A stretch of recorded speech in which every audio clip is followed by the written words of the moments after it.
बातें करते हम खेतों की और उसके रखवाली की, बाग बगीचा फल फूलों और फसलों की हरियाली की। हम बीजों की बातें करते उत्तम जल संसाधन की, हम तकनीकी बातें करते फसलों के उत्पादन की। हर किसान का सपना सच हो जीवन सुखद बनाने को, गाँव-गाँव के हर आंगन का प्यारा सा ये दर्शन। कृषि दर्शन, कृषि दर्शन, कृषि दर्शन, कृषि दर्शन, कृषि दर्शन, कृषि दर्शन, कृषि दर्शन, कृषि दर्शन। देश की आन बान और शान यानी कि भारत के सभी मेहनतकश किसान भाइयों को नमस्कार और आप सभी का बहुत बहुत स्वागत है कार्यक्रम कृषि दर्शन में। किसान भाइयों, एक बार फिर से आपके रूबरू हैं आपको जानकारी देने के लिए, लेकिन सबसे पहले देख लेते हैं कृषि समाचार। नमस्कार, कृषि समाचार में आपका स्वागत है। मैं हूं कीर्ति सिंह। आइए देखते हैं आज कृषि समाचार में क्या है खास। बागवानी प्रोत्साहन योजना के तहत 282 करोड़ 24 लाख रुपए होंगी खर्च। किसानों को मछली के साथ मिलेगा बतख। पालक साग की खेती के लिए अनुशंसित प्रभेद में लगाए पूसा ज्योति। अब समाचार विस्तार से। बागवानी प्रोत्साहन योजना के तहत झारखंड में अगले 8 साल में 282 करोड़ 24 लाख रुपए की राशि खर्च की जाएगी। इसके लिए ग्रामीण विकास विभाग ने सभी जिलों से खर्च का ब्यौरा मांगा है। समेकित मछली पालन योजना के तहत किसानों को मछली के साथ बत्तख भी दिया जाएगा। इसके लिए राज्य सरकार 2 करोड़ की राशि आवंटित कर रही है। अनुसूचित जाति, जनजाति और महिला लाभुकों को इस योजना का लाभ 80% अनुदान पर मिलेगा। साथ ही अन्य कोटि के लाभुकों को 70% अनुदान पर योजना का लाभ मिलेगा। किसान भाई, यदि आप बकरी पालन करने जा रहे हैं तो ब्लैक बंगाल नस्ल झारखंड के लिए सबसे उपयुक्त है। साथ ही सिरोही, बारबरी और बेटल नस्ल को भी बड़े पैमाने पर पालन किया जा सकता है। यह नस्ल अधिक लाभ देने वाला है। ये किसान भाइयों, झारखंड के लिए सबसे उपयुक्त नस्लों में ब्लैक बंगाल नस्ल ही आता है। इसके साथ साथ अगर कोई किसान भाई थोड़ा सा बड़े आकार की बकरियों का भी करना चाहे ब्लैक बंगाल के अलावे, तो आप सिरोही को भी अपना सकते हैं। सिरोही के साथ साथ बारबरी और बीटल को भी कुछ लेके चला जा सकता है। पालक साग की खेती से अधिकाधिक उत्पादन के लिए 25 से 30 किलोग्राम बीज प्रति हेक्टेयर लगाए। कतार से कतार की दूरी 15 सेंटीमीटर और बीज से बीज की दूरी 20 सेंटीमीटर रखें। बेहतर उत्पादन के लिए अनुशंसित प्रभेद में पूसा ज्योति, ऑल ग्रीन, देसी पूसा, माधवी लगाए। पालक साग की खेती के लिए दोमट मिट्टी उपयुक्त है। बुआई के पहले गोबर खाद 200 क्विंटल, नेत्रजन 90 किलोग्राम, स्फूर 45 किलोग्राम और पोटाश 45 किलोग्राम प्रति हेक्टेयर खेत में मिलाएं। सिंचाई सप्ताह में 1 बार करें और छोटी छोटी क्यारी बनाकर पंक्तियों में बुआई करें। किसान भाई, आलू के कंद कोड़ने के लिए बिरसा पोटैटो डिगर नामक कृषि यंत्र का प्रयोग कर सकते हैं। इसकी कार्य क्षमता 60 से 70 डिसमिल प्रतिदिन है। आज की विशेष जानकारी है लत्तेदार सब्जी फसलों में कीटों के रोकथाम के बारे में। किसान भाई, आप लत्तेदार सब्जी फसलों की खेती करने जा रहे हैं तो बुआई या रोपाई से 1 सप्ताह पहले खेत के चारों ओर मक्का फसल लगा दें। इससे लत्तेदार सब्जी फसल कीटों के प्रकोप से मुक्त रहती है। और अब एक नजर राज्य के 5 प्रमुख शहरों के मौसम के मिजाज पर। आज राज्य के 5 प्रमुख नगरों के अधिकतम और न्यूनतम तापमान कुछ इस प्रकार दर्ज किए गए। रांची का अधिकतम तापमान 24 डिग्री सेल्सियस और न्यूनतम 11 डिग्री सेल्सियस। जमशेदपुर का अधिकतम तापमान 22 डिग्री सेल्सियस और न्यूनतम 13 डिग्री सेल्सियस। मेदिनीनगर का अधिकतम तापमान 22 डिग्री सेल्सियस और न्यूनतम 10 डिग्री सेल्सियस। देवघर का अधिकतम तापमान 24 डिग्री सेल्सियस और न्यूनतम 11 डिग्री सेल्सियस। धनबाद का अधिकतम तापमान 22 डिग्री सेल्सियस और न्यूनतम 12 डिग्री सेल्सियस रहा।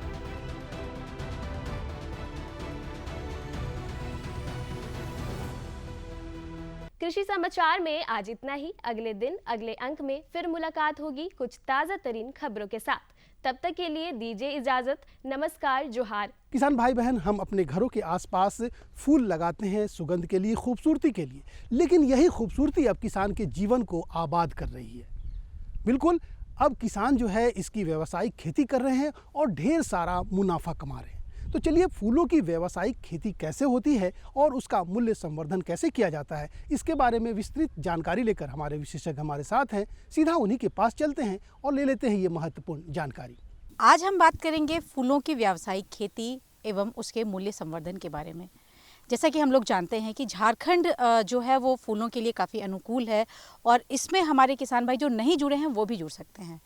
विशेष जानकारी देने के लिए हमारे साथ मौजूद हैं डॉक्टर पूनम होरो जी। मैम, जैसा कि हमने जो हम शुरुआत कर रहे हैं कि फूलों की खेती जो हमारे किसान भाई कर सकते हैं और व्यावसायिक तौर पे वो कैसे कर सकते हैं, इस पर हमारे किसान भाइयों को बता दें। जैसा कि हम लोग पहले बहुत बार चर्चा कर चुके हैं कि फूलों की खेती अब व्यावसायिक तौर पर हो रही है। पहले की तरह यह शौकिया रूप से नहीं, परंतु अब व्यवसाय के रूप में इसे अपनाया जा रहा है। व्यवसाय के रूप में अपनाए जाने वाले फूलों में मुख्य रूप से जो फूल आते हैं वो हैं गेंदा, ग्लैडुलस, जरबेरा, गुलाब, रजनीगंधा इत्यादि। और झारखंड का जहाँ तक सवाल है, यहाँ की जो जलवायु है काफ़ी अनुकूल है इन फूलों की खेती के लिए। किसान भाई, बहुत सारे किसान भाई हमारे जागरूक हो गए हैं और उन्होंने शुरुआत कर चुका है अब इनकी खेती का, जिसमें कि गेंदा, ग्लैडुलस काफ़ी महत्वपूर्ण है। और वैसे किसान जो थोड़े से पैसे वाले हैं या जो लोन के रूप में सरकार से लोन ले रहे हैं और फूलों का व्यवसाय शुरू कर रहे हैं, वे पॉली हाउस के अंदर भी फूलों की खेती आरंभ कर चुके हैं। मैम, आपने एक अच्छी जानकारी दी कि पॉली हाउस में भी जो है हमारे किसान भाई फूलों की खेती कर सकते हैं, बड़े पैमाने पे कर सकते हैं। उसके लिए हमारे किसान भाई और क्या क्या कर सकते हैं, जैसे कि कहाँ से वो फूलों के पौधे लेंगे, किस तरह से उनकी देखभाल करेंगे, इस पर भी हमारे किसान भाइयों को जानकारी दे दें। आज हम चर्चा दो तरह से करेंगे, जैसे छोटे किसान या मार्जिनल फार्मर जिन्हें कहते हैं, वो कैसे करेंगे और बड़े किसान कैसे करेंगे। चूँकि हमारे जो छोटे और मध्यम आकार के जोत वाले जो किसान हैं, वे किसान खुले में ही फूलों की खेती कर पाते हैं मुख्य रूप से। और वैसे ज़मीन जो सब्जियों की खेती के लिए उपयुक्त होते हैं, वो वही ज़मीन जो बलुआही दोमट मिट्टी वाली जो ज़मीन होती है, वही ज़मीन फूलों की खेती के लिए भी महत्वपूर्ण होती है। तो किसान भाई अपने खेतों का चुनाव इसी प्रकार करेंगे। और सबसे बड़ी बात कि झारखंड में जो फूलों की खेती अगर खुले में कर रहे हैं, तो यहाँ सबसे अच्छी बात यह है कि यहाँ सालों भर इसकी खेती हो सकती है। और क्योंकि हम देखेंगे कि झारखंड की जो मिट्टी है या ज़मीन है वो ढालुआ टाइप की है और यहाँ पानी का जमाव नहीं होता है। तो फूलों की खेती के लिए मुख्य रूप से पानी का जमना नहीं चाहिए, पानी का जमाव नहीं होना चाहिए। और साथ ही साथ इसमें एक बात ध्यान रखनी है कि सिंचाई की सुविधा जिन किसान भाइयों के पास है वे सालों भर इसकी खेती कर सकते हैं। फूलों का जो मुख्य मौसम होता है वो जाड़े का होता है, जो कहेंगे कि अनुकूल मौसम जाड़े का होता है। और जाड़े के अलावा जब किसान भाई खेती करते हैं, चाहे वो गर्मी हो चाहे बरसात हो, तो इसमें देखेंगे कि उन्हें थोड़े से ज़्यादा सावधानी की आवश्यकता होती है, ज़्यादा जानकारी की आवश्यकता होती है। लेकिन लाभ भी इन्हीं दो मौसमों में किसान भाइयों को ज़्यादा होता है, क्योंकि जाड़े के मौसम में सभी जगह से फूल आते हैं, फूलों की भरमार हो जाती है, तो उसके दाम भी कम हो जाते हैं। तो किसान भाइयों को अगर बहुत लाभ नहीं दिखे तो वे लोग फिर इसमें बहुत रुचि नहीं लेते हैं, वे लोग इसे छोड़ना चाहते हैं, या कौन इसे बेचेगा, कैसे बेचेंगे, ये उनके सामने एक क्वेश्चन हो जाता है। तो गर्मी का जो मौसम होता है या बरसात का, ऐसे समय में अगर किसान भाई तैयार हैं तो वो इन समय में खेती कर सकते हैं। और इसमें आप देखेंगे कि जाड़े के मौसम से दोगुना लाभ किसान भाइयों को मिलेगा, बशर्ते कि थोड़ी सावधानी रख लें। वो सावधानियाँ कौन कौन सी हैं, ये भी हमारे किसान भाई को बता दें। हम पहले बात करेंगे कि ज़मीन की तैयारी से। अगर आप बरसात का मौसम ले रहे हैं तो ज़मीन की तैयारी आपको गर्मी के समय से ही करनी होगी।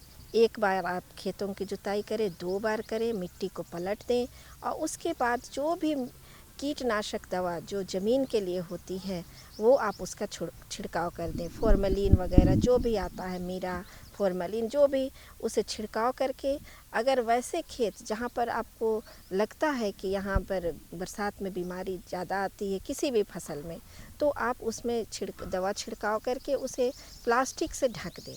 ढककर 1 सप्ताह तक उसे छोड़ दें। खूब धूप, अगर मई के महीने से आप तैयारी करते हैं, खूब धूप उसमें पड़ेगा, तब फिर आप देखेंगे कि जून के महीने के लिए आपका जो ज़मीन है वो तैयार हो जाएगा। और बरसात का फसल लेना है तो आपको जून में रोपाई करनी होगी। अगर गर्मी का फसल लेना है तो आपको फरवरी में या जनवरी एंड में इसकी रोपाई करनी होगी। और लेकिन गर्मी के लिए एक ही बात है कि बीमारी उस समय आपको कम मिलेगी, लेकिन आपको सिंचाई की सुविधा बहुत अच्छी होनी चाहिए। और जो जाड़े के समय आप 2 सिंचाई देते हैं, उस समय आपको 4 सिंचाई की आवश्यकता पड़ेगी। तो आप अपने पानी को ध्यान में रखकर आप इसकी खेती गर्मी में शुरू करेंगे। और बहुत सारे डिस्कशन में किसान भाइयों से जब बातचीत होती या हम लोग जब प्रमोट करते हैं किसान भाइयों को, तो बहुत सारे किसान भाई बरसात में लेने के लिए बहुत इच्छुक होते हैं, क्योंकि पानी की उनको असुविधा नहीं होती है। और खेत भी धान के अलावा बाकी खेत में वो चाहते हैं कि फूल की खेती, जो जागरूक किसान हैं और जो सब्जी लगाते हैं वो भी धीरे धीरे करके अब उसी ज़मीन पर फूल की ओर उतर रहे हैं। तो मुख्य रूप से ग्लैडुलस गेंदा जो बरसात और गर्मी और जाड़े तीनों में आसानी से हो सकता है। और पॉली हाउस की बात हमने की थी, इसमें मुख्य रूप से आपको जरबेरा और गुलाब की खेती होती है। लेकिन किसान भाई इसमें ध्यान रखेंगे कि जो किस्म बाहर लगते हैं वही किस्म पॉली हाउस में नहीं लगते हैं। इसके लिए आपको टिश्यू कल्चर्ड पौधे की आवश्यकता होती है। और इसके लिए हमारे झारखंड में थोड़ी सी कमी हो जाती है। लोग इसे, या हम लोग भी सजेस्ट करते हैं कि अच्छे जगह से आप लोग किसान भाई इसके पौधों को मंगाएं। मुख्य रूप से बेंगलोर या पुणे से जो टिश्यू कल्चर्ड पौधे होते हैं वो मंगाएं। और टिश्यू कल्चर्ड पौधों में ये बात होती है कि ये पौधे काफ़ी छोटे होते हैं और इसकी देखभाल करनी होती है, लेकिन 3 वर्ष तक ये आपको बम्पर फूल देंगे। और तीसरे वर्ष के बाद आप देखेंगे कि जरबेरा के पौधों को आपको बदलने की आवश्यकता हो जाती है, क्योंकि उसमें जो फूल देने की क्षमता होती है वो तीसरे वर्ष के बाद धीरे धीरे करके कम होने लगती है। विस्तृत रूप से हमारे जो विशेषज्ञ डॉक्टर पूनम होरो जी हैं, उन्होंने आपको ये जानकारी दी कि किस तरह से आप फूलों की व्यावसायिक खेती करेंगे और अपनी आमदनी जो है वो बढ़ाएंगे। आशा करती हूँ ये जानकारी आपको अच्छी लगी होगी। आपका बहुत बहुत धन्यवाद हमारे कार्यक्रम में आने के लिए। धन्यवाद किसान भाइयों। किसान भाई बहन, आपके खेतों में अभी सब्जियां लहलहा रही हैं, लेकिन पानी की थोड़ी कमी होती है। ऐसे में टपक विधि से और मल्चिंग से कैसे सब्जियों की व्यावसायिक खेती की जाए, इसके बारे में विस्तृत जानकारी देने के लिए विशेषज्ञ हमारे साथ हैं। सीधा उन्हीं के पास चलते हैं और ले लेते हैं ये महत्वपूर्ण जानकारी। किसान भाइयों, आज हम बात करेंगे कि टपक और मल्च विधि से किस तरह से मौसमी सब्जियों की आप खेती कर सकते हैं। और इस महत्वपूर्ण विषय पर जानकारी देने के लिए हमारे साथ उपस्थित हैं विशेषज्ञ के रूप में डॉक्टर प्रमोद राय। सर, जैसा कि आज का हमारा विषय है कि जो टेक्नोलॉजी है ड्रिप की या मल्च की, उसके माध्यम से सब्जियों की खेती, तो पहले तो ये बताएं कि झारखंड के परिप्रेक्ष्य में इस तरह की तकनीक का क्या भविष्य है और कितना कारगर है यहाँ पे। किसान भाई को सबको पता है कि पानी सबसे वाइटल चीज़ है और पूरे देश में पीने के लिए पानी नहीं मिल रहा है। तो पानी के महत्व को किसान भाई समझते हैं, जिसके कारण आपको पता होगा झारखंड में धान के अलावा दूसरा सब्जी खेती बड़ी मुश्किल से कर पाते। नदी, तालाब, कुआं किसी तरह कर पाते। किसान हमारे बहुत मेहनती हैं, लेकिन पानी दिक्कत है। तो पानी का अब उसके लिए क्या है, अलग अलग तरीका, लेकिन सबसे उसमें जो महत्वपूर्ण तकनीक है जिस पे केंद्र सरकार और राज्य सरकार दोनों काफ़ी ध्यान दे रही है, वो टपक सिंचाई है। बूंद बूंद सिंचाई इसको कहते हैं, जिसको इंग्लिश में ड्रिप इरिगेशन कहते हैं। अब उसमें क्या है कि बहुत पुरानी तकनीक है और झारखंड में हम बात करें तो इसकी तो बहुत ही निहायत ज़रूरत है। और सरकार इसीलिए आज की तारीख में 90% अनुदान दे रही है। 50% केंद्र सरकार, 40% झारखंड सरकार हमारी दे रही है, क्योंकि मानना है कि फसल में जो हमारी पानी का काफ़ी महत्व है, लेकिन जो अभी देने का कन्वेंशनल तरीका वो काफ़ी गलत है। गलत इन द सेंस क्या होता है कि जहाँ ज़रूरत नहीं होता वहाँ भी पानी देते हैं। टपक सिंचाई में क्या है कि जहाँ जड़ है, जितने एरिया में जड़ से वो पानी लेता, उसी एरिया को हमको भिंगाना है। और जैसे मैं बताया तो इसमें फ़ायदा क्या है, एक तो पानी का डिपेंड करता है किस तरह का हम क्रॉप लेते हैं, लेकिन पानी का बचत रफली आप कह सकते हैं 30 से 50%। कहने का मतलब जितना पानी में अभी 1 एकड़ ले रहे हैं, रफली आप 1.5 एकड़ तक खेती कर सकते हैं। तो एक तो पानी का बचाव हो गया। दूसरा प्रॉब्लम इसमें क्या होता है कि जैसे कन्वेंशनल विधि में जब हम पानी पटाते हैं तो एक बार पूरे फील्ड जहाँ ज़रूरत नहीं वहाँ भी पटाते हैं, तो फिर क्या होता है, खरपतवार होता है, फिर खरपतवार को निकालते हैं। और एक चीज़ और सबसे, तो एक तो आपका लेबर खर्च बढ़ जाता है। उसके बाद क्या होता है कि जब ज़्यादा पानी आप देते हैं तो रूट जोन में ऑक्सीजन होता है। तो ऑक्सीजन क्या होता है, जब कन्वेंशनल विधि से हम पानी पटाते हैं तो रूट जोन में जो ऑक्सीजन था वो भर जाता है, ऑक्सीजन वहाँ रहता नहीं है, पूरा पानी भर जाता है। तो जो क्रॉप का बायोलॉजिकल एक्टिविटी है वो डिस्टर्ब हो जाता है, जिसके चलते क्या होता है कि उसकी फोटोसिंथेसिस, खाना बनाने की क्षमता डिस्टर्ब हो जाती है। तो ड्रिप में क्या होता है कि जो ऑक्सीजन चाहिए था रूट में वो बना रहता है। तो एक तो ये हो गया कि जैसे मैं बताया कि खरपतवार, पानी की बचत हो गई, खरपतवार हो गया। तीसरा चीज आपका हुआ कि बैलेंस प्रॉपर बना रहता है, जिसके चलते फसल टू फसल डिपेंड करता है, लेकिन कम से कम आपको 30% से लेकर 100% से ज़्यादा भी अलग अलग क्रॉप में वो बहुत सारा फैक्टर पे डिपेंड करता है, किस मौसम, बहुत सारे उसके तत्व हैं, लेकिन आपका उत्पादकता बढ़ जाता है। उसके अलावा क्वालिटी आपको पता है आज की तारीख में इंडिया में हम लोग, चाहे झारखंड में हमारे किसान, हमारी सब्जी बाहर जा रही है, लेकिन सबसे बड़ा चैलेंज अपने देश में और पूरे झारखंड के लिए क्या हो रहा है कि जो फसल हम निकाल रहे हैं उसकी गुणवत्ता में कमी है। और ड्रिप इरिगेशन से खासियत ये भी होता है, यील्ड तो आपका बढ़ता है, उत्पादकता तो बढ़ता है, फसल की क्वालिटी मतलब गुणवत्ता भी बढ़ती है। तो ड्रिप इरिगेशन के बहुत सारे फायदे। जो सबसे लास्ट एक चीज़ बता दें कि उसके साथ जो सबसे ज़रूरी चीज़ है कि पानी के साथ ही हम घुलनशील खाद भी दे पाएंगे। जैसे मैं बताऊं कि अभी यूरिया हम छिड़काव करते हैं, तो जो कन्वेंशनल विधि से यूरिया का छिड़काव करते हैं, प्लांट 50% ही रफली ले पाता है। और सरकार हर साल रफली, हमको जहाँ तक मुझे अगर याद आ रहा है, 30 से 50 हज़ार करोड़ रुपया यूरिया सब्सिडी पे खर्च कर रही है। तो हो क्या रहा है कि जितना यूरिया हम खेत में दे रहे हैं कन्वेंशनल विधि से, या तो इवेपोरेट हो जाता है या सॉइल के थ्रू लीच होकर नीचे चला जाता है, जो ग्राउंड वाटर में चलता है, फिर उसी पानी को हम पी रहे हैं। तो कहने का मतलब अब इसमें क्या होता है, जब आप घुलनशील खाद को डालेंगे तो घुलनशील खाद को देने से क्या होता है कि जो पहले 1 किलो में पौधा ½ kg ले पा रहा था, इसमें 90 to 95% प्लांट ले पाता है। तो जो पोल्यूशन हो रहा था वो बच गया और कम खाद में ही आपका ज़्यादा काम हो गया। यहाँ पे सब्जी की भी खेती खूब की जाती है, चाहे वो झाड़ीदार हो या लत्तर वाली हो।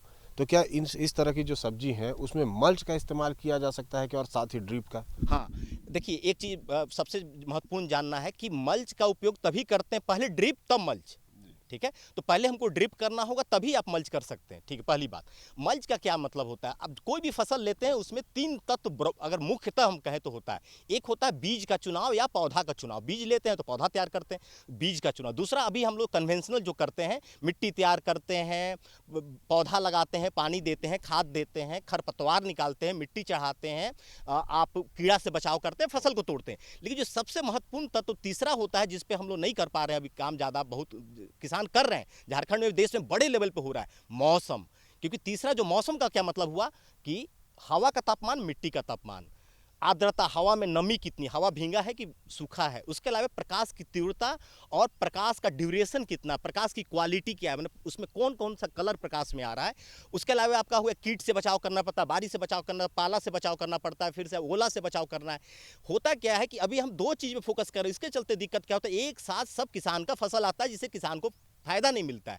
तो कोई भी खेती करते, जैसे मैं बताया कि मौसम का महत्व है, तो होता क्या है कि मल्च के द्वारा, मल्च हम लोग पुराने समय में भी करते थे। अगर आप देखेंगे किसान भाई हमारे, जाड़े के दिन में जब आलू करते थे खेती, तो उसमें पुआल या शुगर केन का लीफ, मतलब जो ईख का पत्ता, कोई भी खरपतवार से ढक देते थे जड़ को। क्यों? हम चाहते थे कि हमारी मिट्टी गर्म रहे। होता क्या है, किसी भी नॉर्मली फसल के लिए 10 से 30 टेम्परेचर चाहिए, तो जाड़े के दिन में क्या हो रहा है कि टेम्परेचर 10 से कम हो जाता है जहाँ पे, तो वहाँ पे और गर्मी के दिन में 30 से ज़्यादा हो जाता है। तो हमको सही फसल लेने के लिए, जैसे बताया, मल्च के द्वारा हम, मल्च का बहुत सारे फायदे, लेकिन सबसे पहला फायदा जो हमको ध्यान रखना होता है, मल्च का पहला कारण होता है कि मिट्टी के तापमान को बढ़ाएं या घटाएं।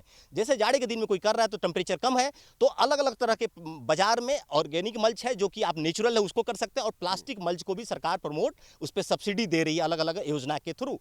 अभी क्या है कि जैसे कि अगर आपको जाड़े के दिन में करना है तो ब्लैक मल्च हम लोग यूज करते हैं, क्योंकि वो ब्लैक बॉडी की तरह काम करता है, वो पूरे एनर्जी को एब्जॉर्ब कर लेता है और मिट्टी से सटा रहता है, जिसके चलते क्या होता है मिट्टी आपका गर्म हो जाता है। मैंने करते क्या है 80 सेंटीमीटर अलग अलग ढंग से हम 80 सेंटीमीटर का बेड बनाते हैं, बेड पे ड्रिप की पाइप बिछाते हैं और फिर मल्च को उस पर लगाते हैं। जैसे मैं बताया कि जाड़े के दिन में हमको मिट्टी को गर्म करना है, तो वो होता क्या है कि एब्जॉर्ब करने से काला कपड़ा पहनने से आपको जाड़े में कंफर्ट होगा, क्योंकि बॉडी को गर्म करता है। सेम वे में मिट्टी गर्म होता है, जिससे क्या होता है जब टेम्परेचर कम होने से क्या होता है, दिक्कत क्या होता है कि जो पौधे की खाद और पानी लेने की क्षमता होता है पूरा डिस्टर्ब हो जाता है।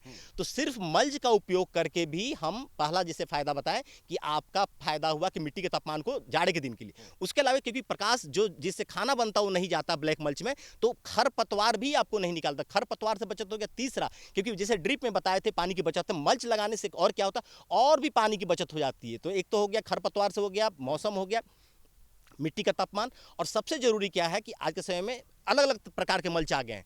अब गर्मी के दिन में करना है तो उसके लिए हम लोग सिल्वर ब्लैक या व्हाइट मल्च यूज करते हैं, माने एक तरफ काला रहता है एक तरफ सिल्वर रहता है, या एक तरफ काला या एक तरफ उजला।